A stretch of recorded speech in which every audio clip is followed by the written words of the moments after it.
He decidido hablar sobre el trastorno de déficit de atención e hiperactividad, ya que es extremadamente frecuente, casi un niño de cada 10 lo tiene. Por tanto, quiero ayudar a estas familias contando la experiencia que tenemos en nuestro equipo tratando estos casos, porque la alimentación es un pilar clave para reducir la sintomatología. Y además, hoy en día también se conoce qué sustancias fitoterapéuticas naturales tienen un efecto psicotrópico beneficioso específicamente para el TDAH. Así que no hay que ver la medicación como la única manera de tratar a estas personas. Hay que darle primero una oportunidad a la dieta y a los suplementos naturales y recurrir a los fármacos solo si estas medidas no fueran suficientes, que por los resultados que estamos viendo veo claro que merece la pena probar primero con medidas dietéticas, así que os animo a que le deis una oportunidad. Voy a comenzar dándoos algunos datos sobre la prevalencia del TDAH, haciendo una breve diferenciación de los tipos que hay, y continuaré explicándoos las distintas maneras en las que la alimentación puede tener un efecto sobre el TDAH, como por ejemplo cómo actúa como factor epigenético. Los cambios epigenéticos son los cambios provocados por factores ambientales, como son la dieta, la polución y el estrés, que pueden activar o inactivar los genes sin cambiar la secuencia del ADN. En la cuarta parte de esta charla voy a hacer un repaso de los principales suplementos que se utilizan para tratar el TDAH, especificando cuáles tienen evidencia científica de que realmente funcionan y sin embargo cuáles no están respaldados por la ciencia y por tanto no puedo recomendarlos. Además, os contaré cuál ha sido la experiencia del equipo Arestea cuando nuestros pacientes han tomado estos suplementos. Y además, como experta en microbiota, no puedo acabar la charla sin contaros también cómo se asocia el TDAH a ciertos patrones y alteraciones de la microbiota. El TDAH es un trastorno del neurodesarrollo que se caracteriza por la falta de atención, una actividad motora excesiva e impulsividad. Suelen ser personas olvidadizas y desorganizadas, que puede que no terminen de hacer las cosas que empiezan y además tienen más tendencia a tener comportamientos arriesgados. Cuando ahora os hable de cómo puede ayudarles la dietoterapia, estos rasgos que os he comentado serán algunos de los parámetros que tendremos en cuenta para evaluar la efectividad de los tratamientos dietéticos.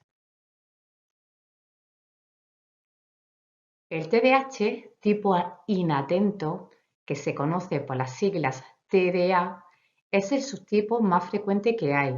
y es el subtipo que se tiene cuando hay un trastorno de la atención que no se acompaña de hiperactividad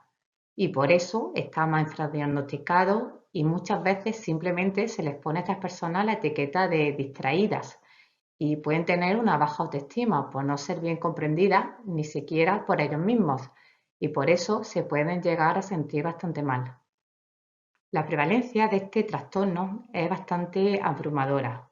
Según una investigación publicada en el 2022 por el CDC, aproximadamente el 9,8% de los niños de entre 3 y 17 años de Estados Unidos han recibido un diagnóstico de TDAH y es el doble de frecuente en niños que en niñas. El TDAH es un trastorno multifactorial en el que los factores genéticos y biológicos van a tener un papel muy importante y la nutrición es uno de los factores ambientales que más va a influir en la expresión de la sintomatología que caracteriza el TDAH. Además, se cree que ciertas deficiencias nutricionales son la razón por la que algunas personas no responden bien al tratamiento farmacológico. Otra manera en la que la alimentación influye en el TDAH es porque actúa como factor epigenético, puesto que puede dar lugar a que se expresen genes que se asocian a este trastorno. Por otra parte, la alimentación puede influir en el TDAH no solo por cómo puede modificar la epigenética, sino también porque va a modular la microbiota intestinal y se sabe que esto también influye en el desarrollo de los síntomas de TDAH.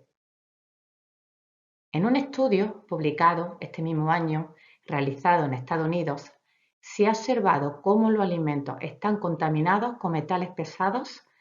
que están permitidos en ingredientes alimentarios específicos de consumo habitual.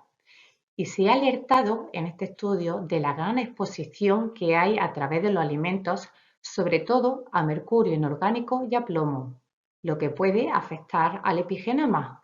De hecho, hace muchos años ya que se conoce el efecto dañino que tienen estos dos metales pesados sobre el cerebro.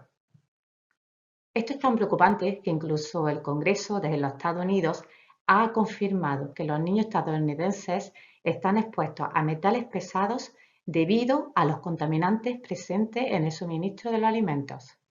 Y los resultados de este estudio posiblemente se pueden extrapolar a Europa, bueno, y por tanto a España, porque aunque el estudio se haya realizado en Norteamérica, al igual que ahí, aquí también estamos viendo aumentos progresivos y muy alarmantes de la prevalencia de TDAH y también de TEA, con casos que se duplican o triplican en tan solo una generación. Sin perder de vista las hipótesis neurobiológicas en las que la etiología del TDAH es el principal causante, hoy en día ha aparecido una línea de investigación basada en la hipótesis nutricional para explicar el incremento del diagnóstico de este trastorno en los últimos años. Esta hipótesis se basa principalmente en el que el TDAH puede relacionarse con alguna deficiencia nutricional y que puede ser una manifestación que no habíamos previsto de los cambios modernos de nuestra dieta, donde ya no se sigue la dieta mediterránea y una gran mayoría de los alimentos que tomamos han sido procesados industrialmente. Esta hipótesis está reforzada al considerarse que algunas dietas equilibradas y ricas en algunos componentes específicos, como complemento a los tratamientos tradicionales, han mostrado ser eficaces a la hora de mejorar los síntomas de este trastorno. Los principales pilares en los que se basa el tratamiento nutricional, siguiendo la hipótesis nutricional, son la reducción e incluso eliminación por completo de los azúcares refinados, sobre todo durante el desayuno para evitar así los ciclos de hiperglucemia e hipoglucemia, es decir, las subidas y bajadas de azúcar. Además de que se deben evitar alimentos refinados por ser tan deficitarios en nutrientes importantes y porque al no ser alimentos de cultivo biológico pueden llevar aditivos que posiblemente puedan afectar de manera muy negativa a estos niños. De hecho, sería muy recomendable que siempre que sea posible se elija alimentos ecológicos que no contengan aditivos, sobre todo colorantes y conservantes. También se recomienda evitar el consumo excesivo de leche de vaca y se deben sustituir alimentos ricos en grasas saturadas e hidrogenadas a cambio de tomar alimentos ricos en grasas insaturadas como el aceite de oliva y el del pescado. De hecho, el pescado pequeño azul es uno de los alimentos más importantes para el TDAH porque contiene EPA y DHA, que son ácidos grasos omega 3, que tienen una función extremadamente importante en el sistema nervioso central y en la formación de compuestos antiinflamatorios. Así que si tuvierais que hacer el esfuerzo de introducir un nuevo alimento de manera habitual en la dieta de un niño con TDAH, deberéis aseguraros que tome muy frecuentemente pescado azul bajo en metales pesados. Es tan importante que si no, tendréis que suplementarle con este tipo de omega 3, pero mejor que lo consuman como parte de su alimentación habitual y solo si no se tomara suficientes raciones de pescado a lo largo de la semana, habría que reforzar con este suplemento. Hay estudios, como el que he puesto en la diapositiva, en los que se ha observado cómo puede haber alteraciones significativas en el sistema inmune de personas con TDAH, posiblemente debido a una desregulación epigenética de la expresión de algunos genes y a un aumento del estrés oxidativo. De modo que los resultados de estos estudios apoyan el tratamiento dietético de estos pacientes basado en el aumento de la ingesta de alimentos con gran poder antioxidante Y a esto debo añadir yo que tenemos que tener en cuenta que es importante que seleccionemos bien los alimentos, no solo porque contengan muchos antioxidantes, sino porque esos antioxidantes tengan la capacidad de cruzar la barrera hematoencefálica para poder actuar también sobre el cerebro. Por cierto, quien quiera profundizar más en esto, le recomiendo que vea la charla que tengo subida en mi canal de YouTube sobre neuroinflamación. Se cree que tener una inflamación crónica y un elevado estrés oxidativo puede hacer de detonante de síntomas de TDAH, como por ejemplo podría ser una neuroinflamación mediada por un aumento crónico de células T, al igual que tener un daño oxidativo en las neuronas podría producir una pérdida de la función neuronal normal. Por tanto, la modulación de la actividad del sistema inmune y el equilibrio entre sustancias oxidantes y antioxidantes mediante la aplicación de terapia nutricional tiene un potencial enorme en el tratamiento del TDAH. Por ejemplo, uno de los principales antioxidantes que yo recomendaría para estos casos, puesto que hay de muchos tipos, serían los polifenoles, que se encuentran en algunos alimentos, ya que no solo tiene la capacidad antioxidante, sino que también tiene un efecto inmunoregulador. Por eso, una alimentación rica en estos polifenoles sería una de las terapias más apropiadas, puesto que además va a aportar muchos beneficios extras para la salud en general. En general, se recomienda que las personas afectadas por TDAH no tomen alimentos procesados y eviten los aditivos alimentarios, especialmente los colorantes, puesto que se cree que los colorantes alimentarios artificiales pueden contribuir a la hiperactividad en niños con TDAH. Las personas con TDAH pueden ser especialmente sensibles a ingredientes específicos, incluidos alérgenos alimentarios comunes como el trigo, la leche y los frutos secos.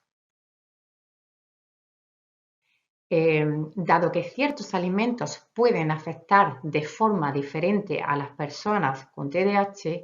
a veces los profesionales de salud recomendamos que se pruebe con una dieta de eliminación para ayudar así a identificar los posibles alimentos desencadenantes de síntomas de TDAH. El nutriente que merece que le dé más protagonismo, y por eso ya más adelante hablaros de él, es el omega 3. Quiero resaltarlo porque no hay lugar a dudas sobre su eficacia para este trastorno. Incluso está considerado que tiene un nivel de evidencia 1, que es el máximo nivel de evidencia científica que hay y que nos permite hacer alegaciones sobre su eficacia de manera rotunda. Estos ácidos grasos permiten la formación de eicosanoides, que son componentes importantes de las membranas de las células y de los fosfolípidos. De modo que estos ácidos grasos poliinsaturados influyen sobre la calidad del crecimiento y del desarrollo. Las formulaciones con mayor cantidad de ácido eicosanoico, que se conoce por las siglas EPA, en comparación con la composición en ácido docosahexanoico, que se conoce por las siglas DHA, parecen ser aún más efectivas para reducir los síntomas de TDAH.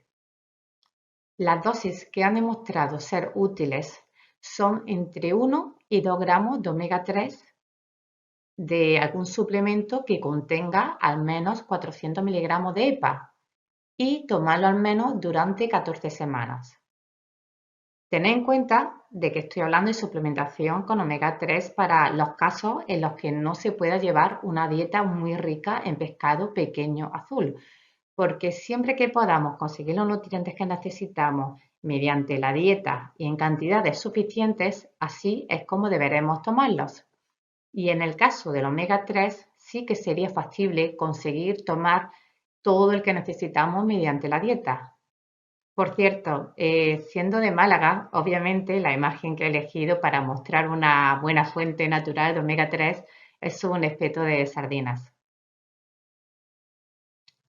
Pero ahora os voy a hablar de otro micronutriente que se ha visto que tan solo con la dieta no se puede conseguir tener niveles óptimos, ni siquiera tomando bastante sol.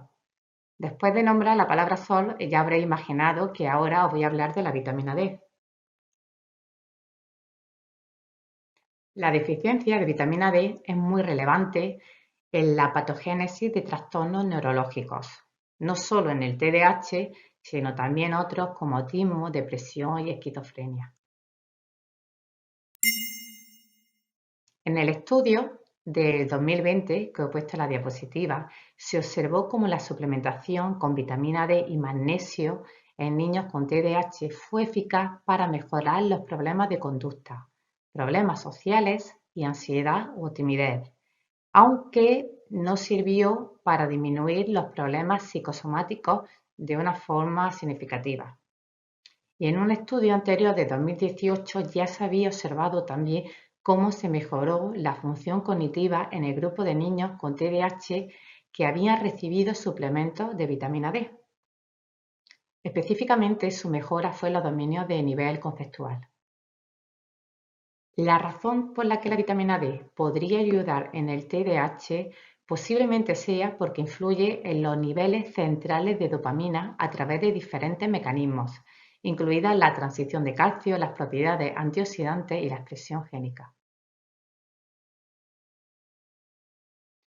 El magnesio es un cofactor de muchas enzimas y se ha demostrado que interactúa con muchos receptores de monoaminas que son relevantes en la fisiopatología del TDAH, como receptores de la serotonina, noradrenalina y dopamina. En un metaanálisis de 2019 se concluyó que existe una relación inversa entre la deficiencia de magnesio en sangre y el TDAH. Por eso, a la mayoría de personas con este trastorno les podría venir bien tomar un suplemento que contenga entre unos 100 y 350 miligramos durante al menos unas 12 semanas, aunque la cantidad va a depender de la forma en la que se tome el magnesio, ya que hay algunas formas que apenas se absorben y por eso incluso podrían producir diarrea. Y es muy importante tener en cuenta que el magnesio puede llegar a ser muy tóxico si se toma a dosis demasiado altas. En general, más de 10 miligramos por kilo de peso y día. Así que, aunque para muchos suplementos os estoy diciendo las dosis en las que se han hecho los estudios, es importante que sea un profesional de salud quien os vaya a ajustar la dosis. Otro micronutriente que se relaciona con el metabolismo de la dopamina es el zinc, aunque su efecto va a ser indirecto. También interviene en el metabolismo de la melatonina y de las prostaglandinas, además de ser un cofactor de enzimas importantes para la estabilización de las membranas celulares. Los estudios han utilizado dosis de entre 30 y 150 miligramos al día y durante unas 8-12 semanas. Y sus conclusiones son que cuando se suplementa con zinc a pacientes con TDAH que tenían previamente deficiencia de este mineral, les puede mejorar bastante la atención. Y hay otros estudios en los que la mejora que se observó fue una reducción en la hiperactividad y la impulsividad. Entre los alimentos que son más ricos en zinc se encuentran las ostras y otros mariscos,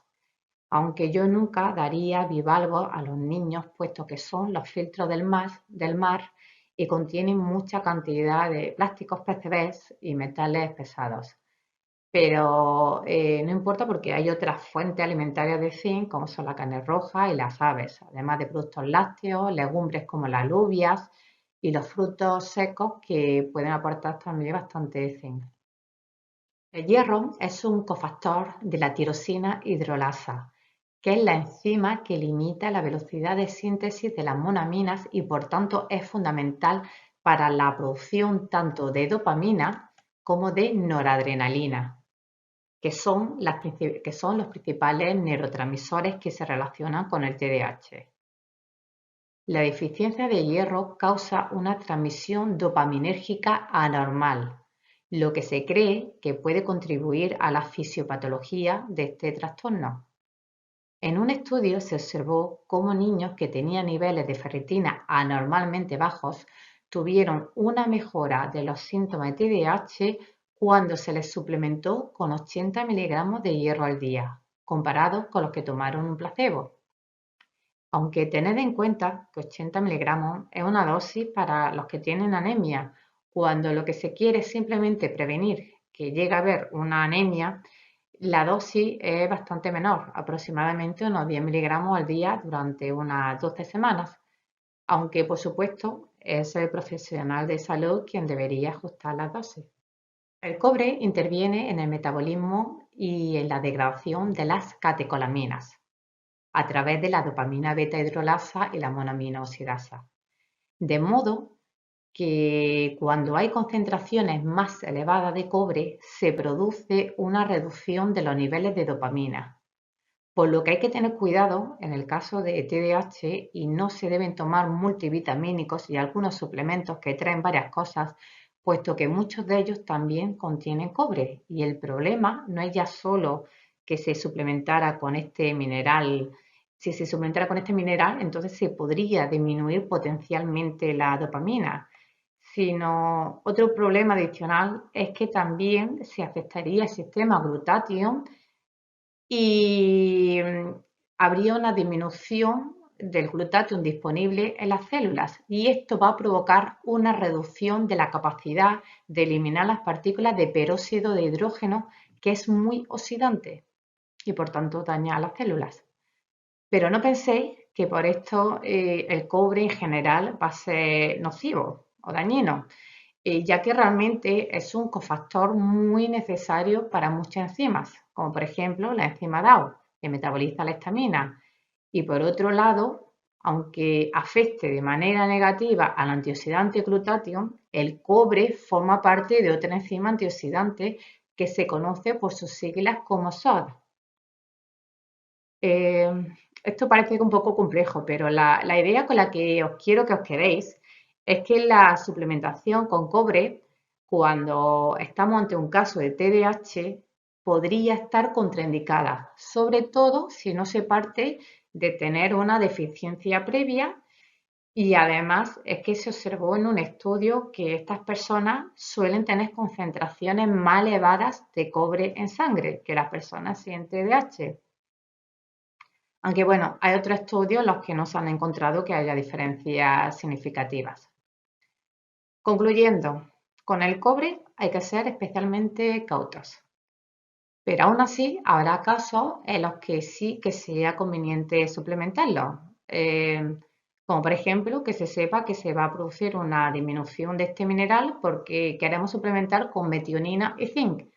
y son dos de los suplementos que se suelen pautar con el TDAH. Es decir, que en estos casos sí que podemos plantearnos dar cobre si vamos a dar metionina y zinc, porque ya podemos prever de que se va a disminuir la absorción del cobre. O también el caso de que el paciente tuviera un sobrecrecimiento de bacterias sulforreductoras, lo que se conoce como SIBO o sulfuro, según donde se localice este sobrecrecimiento bacteriano, puesto que en el intestino de estas personas se formaría más cantidad de sulfuro de cobre que es insoluble y por tanto no puede absorberse, no puede atravesar la barrera intestinal. Y además, por otra parte, también habría que tener en cuenta que si se tiene este SIBO o LIBO de sulfuro, lo estoy comentando porque es algo bastante frecuente, pues bien, este sobrecrecimiento también se suele tratar con molibdeno y este es otro mineral que también reduce la absorción de cobre y podría causar una deficiencia. Entonces, aunque estoy diciendo cuidado con suplementaros con el cobre, hay muchos casos en los que vaya a necesitar suplementaros con el cobre, pero son casos muy específicos y ante todo que esté supervisado por un profesional, especialmente este suplemento. La vitamina B6, que también se conoce como piridosina, es crucial para los neurotransmisores que se relacionan con el TDAH y se ha visto en estudios cómo las enzimas que dependen de esta vitamina para funcionar bien pueden estar muy alteradas en personas que tienen este trastorno, y esto puede dar lugar a una disminución de la producción de dopamina y noradrenalina. La suplementación con piridosal 5-fosfato, que es la forma adecuada en la que se debería suplementar la vitamina B6,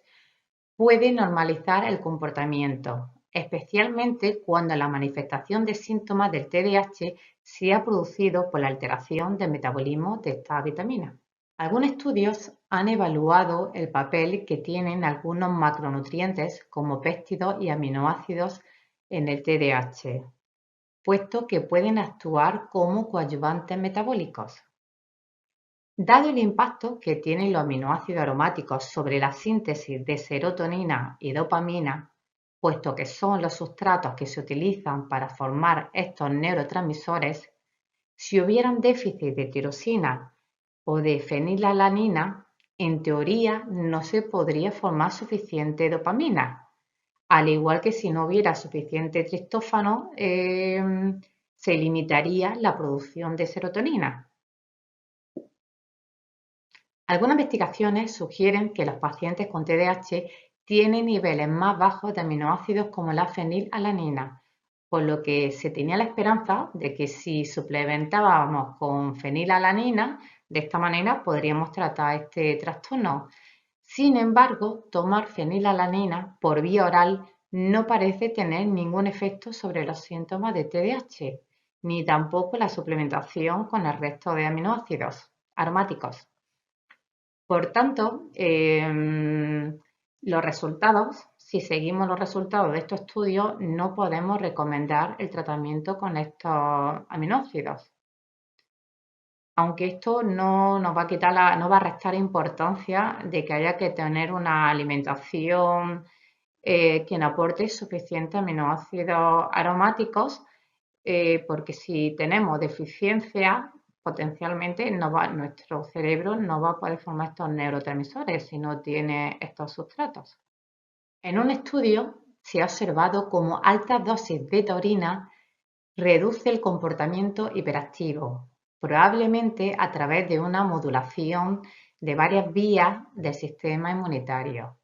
Y en otro estudio también se vio cómo diferentes dosis de taurina pueden llegar a tener incluso efectos opuestos sobre las concentraciones de dopamina, sugiriendo que altas dosis de taurina podría ser un candidato para el tratamiento del TDAH.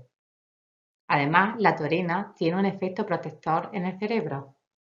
En estudios en animales, no en humanos, se ha observado que la carnitina reduce la hiperactividad y la impulsividad. Pero en estudios en humanos todavía no se ha podido demostrar que proporcione una diferencia significativa frente a tomar un placebo, por lo que basándonos en la evidencia actual no se puede recomendar la L-carnitina para tratar el TDAH. Además, como en Aristea vemos tantos test metagenómicos de microbiota intestinal donde los pacientes tienen un sobrecrecimiento de bacterias productoras de trimetilamina, que es aterogénica, incluso se está empezando a relacionar con el Alzheimer. Pues bien, estas bacterias producen la trimetilamina a partir de la carnitina. Así que si no sabemos si esa persona tiene o no un sobrecrecimiento de estas bacterias, preferimos no arriesgarnos a suplementar con L-carnitina, a no ser que el beneficio claramente esté superando el perjuicio. Como podría ser, por ejemplo, que esté justificado el riesgo porque un paciente tenga una disfunción mitocondrial o que tenga un síndrome de fatiga crónica, incluso para el trastorno del espectro autista, porque ahí sí que hay más evidencia de su utilidad. Pero aunque decidiéramos que el beneficio supera el riesgo, aún así trataríamos primero a estas bacterias antes de dar la carnitina, o por lo menos trataríamos los efectos nocivos del óxido de trimetilamina. Hay evidencia científica de que la fosfatidilcerina puede mejorar significativamente los síntomas del TDAH y también la memoria auditiva a corto plazo. Por tanto, la suplementación con este fosfolípido se puede considerar como una estrategia nutricional segura y natural para mejorar el rendimiento mental de los niños pequeños que padecen TDAH. La fosfatidilcerina se puede encontrar de manera natural en muchos alimentos, aunque por desgracia en cantidades demasiado pequeñas, excepto las vísceras de los animales que sí que contienen una cantidad más significativa. Y dentro de los alimentos de origen vegetal, el único que tiene una cantidad suficiente son las alubias blancas, que recordad antes que os he comentado que también tienen zinc. Y bueno, y tienen galactanos que ayudan al microbiota, es decir, que la alubia blanca, al igual que el pescado pequeño azul, debería ser dos de los alimentos principales que estén presentes en la dieta de estas personas. Pero bueno, aunque estoy comentando los alimentos que contienen fosfatidilcerina, para ciertas condiciones específicas en las que necesitamos en más cantidad este nutriente, bueno, está disponible como suplemento y lo bueno que tiene es que se tolera muy bien a la dosis recomendada y apenas tiene efectos secundarios. Pero bueno, si conseguís tomar, por ejemplo, mucha alubia blanca de manera habitual, eso sería lo ideal. La L-carnosina es un dipéptido formado por la unión de la unión beta-alanina y la L-histidina que se considera beneficioso para personas con TDAH, ya que se acumula en el córtex subfrontal y puede mejorar la función de los lóbulos frontales. También se le atribuyen propiedades neuroprotectoras, antioxidantes y anticonvulsivantes. Y además tiene la capacidad de mejorar el sueño, por lo que puede ser un buen aliado. En Aristea utilizamos también la L-carnosina para otros trastornos y estamos viendo muy buenos resultados, como por ejemplo para el síndrome de Tourette y para algunos pacientes que manifiestan síntomas de fibromialgia. Bueno, cuando sospechamos que es el origen, cuando sabemos que tiene el origen, puede ser una acumulación, por ejemplo, de ácido láctico en la musculatura, como también hace efecto tampón, sabemos que a estos pacientes les va a ayudar a reducir el dolor, en este caso. Bueno, esto quiere decir que tiene muchas otras propiedades más allá de las que os estoy contando aquí específicamente para el TDAH. Antes de terminar con esta sección, que es la que está más directamente asociada con la alimentación, aunque todavía nos queda hablar de la nutrigenética, quiero aprovechar para crear una advertencia para que los padres de niños y adolescentes con TDAH estén muy atentos, puesto que estos jóvenes tienen mayor riesgo de desarrollar un trastorno del comportamiento alimentario, ya que hay una mayor incidencia de bulimia y de trastornos de la conducta alimentaria no especificados, sobre todo en niños. Y por otro lado, hay una mayor prevalencia de obesidad en adultos que tienen este trastorno. Esto se debe a que uno de los rasgos de este trastorno es la impulsividad. Por eso, si conseguimos controlarla, podemos reducir el riesgo de trastornos alimentarios y también de obesidad, a reducir las ingestas compulsivas. De hecho, los estudios demuestran que entre el 15 y el 20% de personas con bulimia tienen también TDAH. El TDAH tiene un fuerte componente genético. Por eso, he considerado que no puedo hablar de la nutrición sin considerar también cómo los nutrientes pueden interaccionar con el ADN, de modo que pueden activar o desactivar genes asociados con enfermedades o a ciertos trastornos como el déficit de atención y hiperactividad.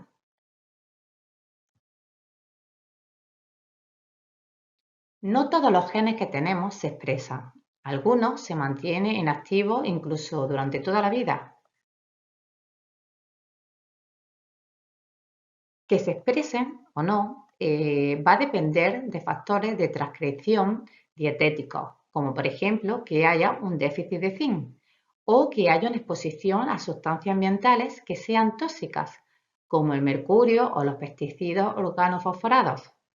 De hecho, está bastante claro el papel que tienen los factores ambientales, donde podemos resaltar la alimentación como uno de los factores que más van a influir, ya que hay varios estudios en los que se ha demostrado que los patrones de expresión génica difieren geográficamente entre distintas poblaciones, incluso dentro de una misma población. Y estos cambios en la expresión génica pueden tener un impacto negativo sobre la plasticidad neuronal, lo que afecta a trastornos del neurodesarrollo como el TDAH, pero también al autismo e incluso a la discapacidad mental. En el caso particular del TDAH, el factor epigenético que se cree que más puede afectar es la metilación del ADN. Y esto hay que tenerlo en cuenta a la hora de suplementar a estas personas con nutrientes que intervienen en la metilación, como son las vitaminas B6, B9, B12, que deberían prescribirse en sus formas metiladas, a no ser que estemos ante el caso contrario, que es menos frecuente, pero podría ocurrir, y es que haya una alteración genética que provoque que algunas de las enzimas metiladoras sean hiperactivas y haya un exceso de metilación que también es contraproducente. Pero bueno, esto es menos frecuente y no voy a entrar aquí en detalle, pero he querido hacer este inciso porque hay gente que se suplementa con estas vitaminas metiladas y enferma, no las toleran. Y son estos casos en los que tenemos que sospechar que hay un poliformismo de estos genes metiladores, pero es el contrario, es decir, hay una excesiva metilación, entonces simplemente si tomáis estas vitaminas y os sienta mal, que sepáis que podéis tener esta alteración genética. En la diapositiva podéis ver los 3 genes cuyos poliformismos se asocian más frecuentemente al TDAH. Os lo he puesto por si habéis hecho algún test genético a vuestros hijos o a vuestros pacientes, ya que se podría adaptar la alimentación y la suplementación a las alteraciones específicas que se hayan detectado, para poder realizar también una terapia nutrigenética. Por ejemplo, si encontramos que hay una mutación en el gen metilente tetrofolato reductasa, que aunque no tuviéramos un test genético, podríamos ya sospechar de este poliformismo al ver que la homocisteína está elevada.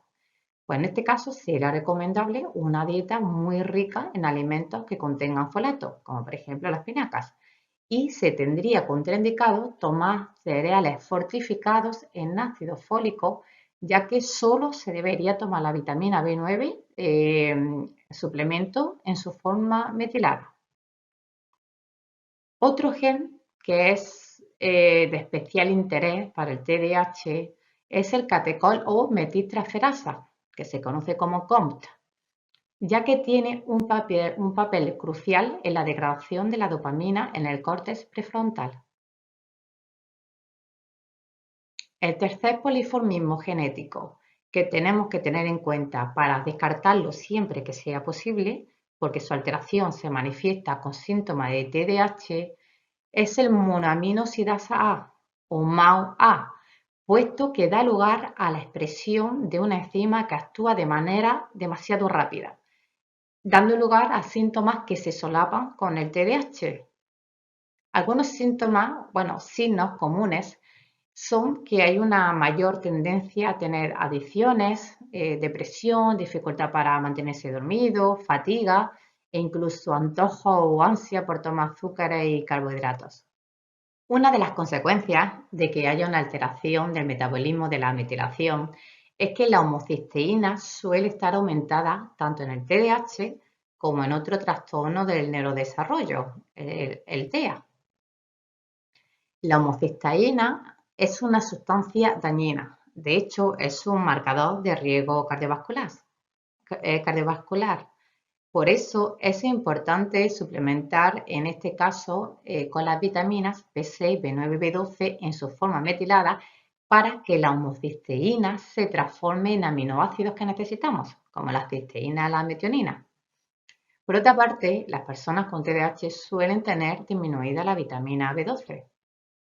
Por tanto, recomiendo que en personas con este trastorno se determinen los valores tanto de la homocisteína como de estas 3 vitaminas del grupo B,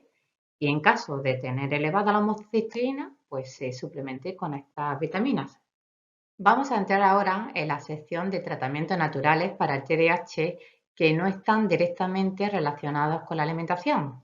pero que creo que pueden ser de utilidad para complementar la terapia nutricional. Porque aunque las terapias psicofarmacológicas como el metilfenidato han demostrado su utilidad en niños con TDAH, sus efectos secundarios hacen que merezca la pena que intentemos utilizar primero tratamientos naturales que no solo es que no vayan a tener estos efectos adversos, sino es que además nos van a aportar otros beneficios extra para la salud. La elevación del estrés oxidativo y la disfunción del sistema inmune pueden derivar en un daño neuronal. Por tanto, se considera que están involucrados en los procesos fisiopatológicos que derivan en trastornos del neurodesarrollo. La evidencia científica con la que ya contamos, en el que se asocia el TDAH con desequilibrio entre compuestos oxidantes y antioxidantes, al igual que con alteraciones inmunitarias, respalda el potencial terapéutico que tienen los suplementos nutricionales con propiedades antioxidantes y antiinflamatorias, como por ejemplo los polifenoles. Un ejemplo es el pinogenol, que es un extracto de la corteza del pino marítimo francés que destaca por ser muy rico en polifenoles con propiedades antioxidantes y antiinflamatorias muy potentes y que puede ayudar en el TDAH a reducir el daño oxidativo y mejorar el estado neuroquímico. De hecho, se considera que podría ser una buena alternativa al metilfenidato en el TDAH pediátrico, sobre todo si se tiene en cuenta de que prácticamente carece de efectos adversos. Por eso es un tratamiento ideal para los niños a los que no se les quiere dar medicación. La Bacopa Monieri ayuda a mejorar el aprendizaje en adultos y se cree que también en niños y adolescentes, aunque no hay suficientes estudios en niños como para estar seguros de su eficacia. Pero los estudios que hay se sugiere que podría ser un tratamiento seguro para los niños y que les podría ayudar a nivel de comportamiento. Además, la Bacopa Monieri ofrece otras ventajas, como por ejemplo nos puede ayudar a protegernos de la toxicidad del glutamato y de esta manera podría reducir la irritabilidad y el insomnio. Por eso, de hecho, en Aristea lo consideramos también para pacientes que tienen problemas con el glutamato y que les puede producir toxicidad mitocondrial y aumentarles también de esta manera el dolor. Y también es el adaptógeno que utilizamos en pacientes a los que tenemos que reducirle el cortisol, que es la hormona del estrés, y que además nos está mostrando rasgos de deficiencia de dopamina, como es la anedonia o la apatía, la falta de interés por hacer cosas, es un rasgo de deficiencia de dopamina también. Se cree que un subgrupo de niños con TDAH experimenta insomnio crónico con problemas para quedarse dormidos, que conduce a una excesiva somnolencia durante el día que puede aumentar la desinhibición, hiperactivación y problemas con la función ejecutiva, básicamente la toma de decisiones, lo que podría agravar el TDAH. Posiblemente esto se deba a que suelen tener concentraciones significativamente más bajas de melatonina las personas con TDAH que tienen problemas de sueño. En un metaanálisis de ensayos aleatorios controlados con placebo, se ha demostrado que la melatonina disminuye la latencia del sueño, aumenta el tiempo total y mejora la calidad del sueño, tanto en niños como en adultos con graves problemas para dormir, aunque no parece tener ningún otro efecto para reducir otros síntomas principales de este trastorno. A diferencia de la mayoría de fármacos que se utilizan para dormir, la melatonina tiene la ventaja de que no tiene apenas riesgo de crear dependencia, no se asocia a habituación, que quiere decir que cada vez sería necesario dar dosis más elevadas para tener el mismo efecto, y tampoco produce resaca farmacológica. Básicamente el malestar que se tiene a la mañana siguiente después de haber tomado algunos somníferos o hipnóticos.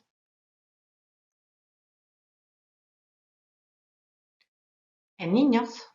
que desarrollan problemas de sueño después de comenzar el tratamiento con metilfenidato, la melatonina puede ser un tratamiento efectivo y seguro. Incluso dosis bajas de melatonina, de 1 miligramo, son ya capaces de incrementar la duración del sueño en niños y adolescentes con TDAH que están recibiendo tratamientos con psicoestimulantes, además de que se tolera muy bien la melatonina.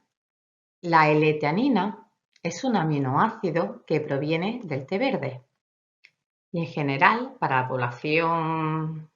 en general, se ha demostrado que induce la relajación, reduce el estrés, la ansiedad y los síntomas depresivos al influir en varios neurotransmisores asociados al ciclo sueño-vigilia. Y de hecho, en un estudio de este mismo año se ha visto claramente cómo mejora la calidad del sueño. Además, en niños con TDAH puede afectar sobre su control inhibitorio y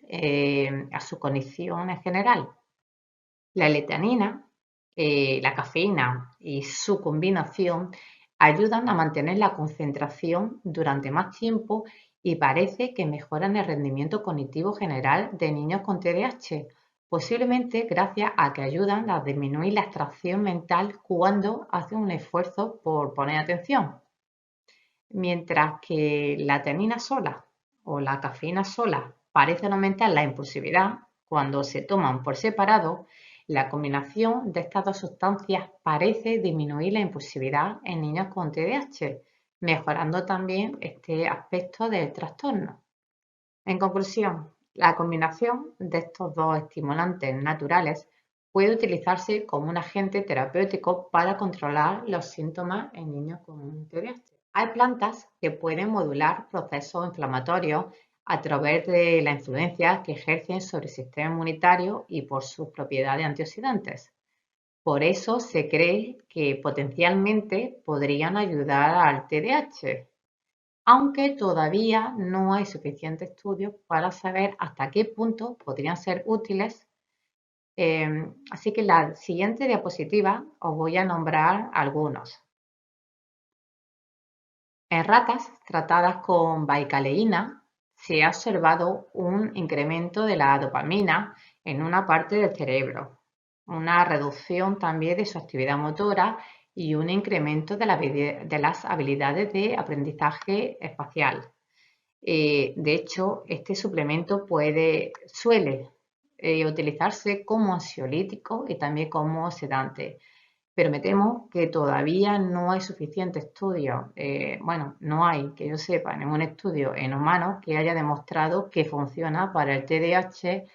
por lo que no es un suplemento que pueda recomendar para esta condición. Aunque bueno, al ser un flavonoide, pues tiene otros beneficios para la salud, pero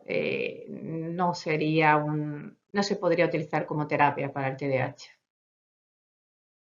El azafrán también se ha evaluado en un estudio en el que se comparó su efecto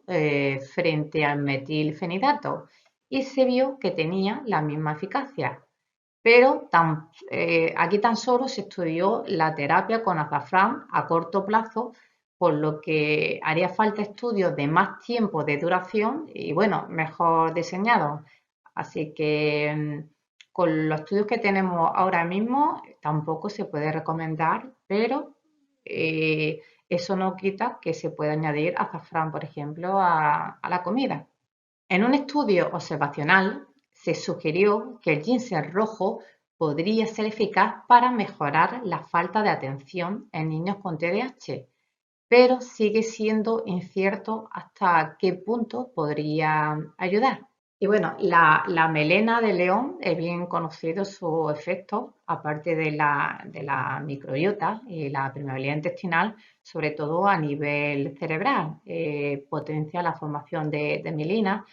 y como tiene un efecto beneficioso en el cerebro, se cree que podría ayudar, pero realmente no hay ningún estudio para el TDAH, entonces tampoco es un suplemento que pueda recomendar específicamente para esta condición. Se ha estudiado el ginkgo biloba para ver si funciona para el TDAH,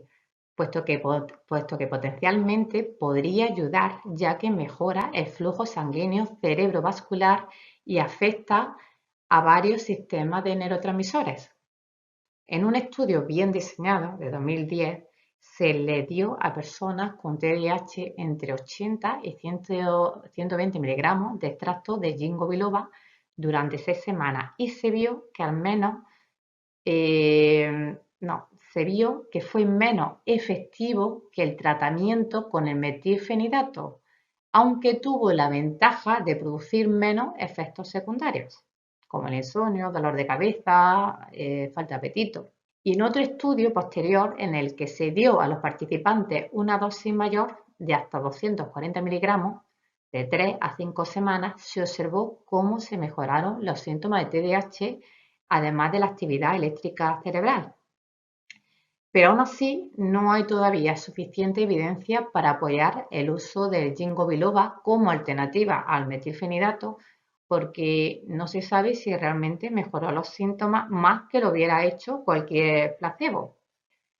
Y como además tiene riesgo añadido de producir hemorragia, por precaución y al no ver claramente que tenga más beneficios que riesgos, personalmente yo no lo recomendaría, a no ser que se haya estudiado muy bien primero el caso y se haya, sobre todo, lo primero que hay que hacer es descartar que la persona no tenga un trastorno de la coagulación o que no esté tomando fármacos u otros suplementos con propiedades anticoagulantes, y también que no se vaya a someter a una cirugía, como por ejemplo podría ser algo muy frecuente que ponerse un implante dental. Que además los pacientes no suelen tener en cuenta que nos tienen que comentar si van a tener cualquier tipo de cirugía oral. Entonces, claro, antes de pautar este tipo de suplementos, tenemos que hacer hincapié en preguntarles si tiene este riesgo de sangrado por ponerse eso, por ejemplo, un implante. Se empezó a pensar que el TDAH estaba de alguna manera relacionado con la microbiota intestinal, porque se estima que niños que nacen por cesárea tienen 5 veces más posibilidades de desarrollar TDAH que los que nacen por parto vaginal. Y se hipotiza que puede ser por el desequilibrio que se provoca en la microbiota de estos bebés, ya que la microbiota en general es bastante peor si se nace por cesárea que por parto vaginal. Pero esto tampoco realmente me parece un argumento muy contundente para mostrar la asociación que hay entre la microbiota y el TDAH, puesto que hay muchos factores que también se saben que van a influir en el desarrollo del TDAH, como por ejemplo los que nacen con cesárea suelen ser porque tienen un nacimiento prematuro, son de alto riesgo y por eso hay que adelantar el nacimiento, suelen tener bajo peso al nacer y se sabe que esto es una situación en la que aumenta también bastante las probabilidades de que se tenga TDAH. Bueno, la diferencia que encuentro más relevante entre las personas con TDAH y las neurotípicas son la disminución del género Fecalibacterium, especialmente de la especie Prognisis, que participa en varios procesos orgánicos que tienen efectos antiinflamatorios y su disminución puede dar lugar a trastornos gastrointestinales y metabólicos, posiblemente porque es una de las principales bacterias productoras de butirato, que es un metabolito clave para luchar contra la inflamación y para mantener la integridad de la barrera intestinal. Otra diferencia importante de las personas que tienen este trastorno es que suelen tener elevadas dos bacterias que también tienen funciones importantes. Bacteroides uniformis y Odoribacter splasmicus. De hecho, esto explica por qué en consulta nos estamos encontrando a tantos pacientes con TDAH que presentan un liposulfuro con mucho más frecuencia que los neurotípicos. Y es precisamente porque la bacteria Odoribacter splasmicus produce mucho sulfuro de hidrógeno. Por otro lado, en un estudio publicado este año, también se ha visto que la medicación altera la microbiota, por lo que también es un factor que hay que tener en cuenta cuando se vaya a tratar la disbiosis de personas con TDAH. Se cree que la microbiota intestinal puede desempeñar un papel importante en este trastorno al afectar a la síntesis y al metabolismo de neurotransmisores y de sus precursores. Además, la actividad del nervio vago también es un posible mecanismo fisiopatológico del TDAH, ya que transmite al cerebro señales desencadenadas por las bacterias del intestino a través de las células del epitelio intestinal. Bueno, muchas gracias a todos por vuestra atención.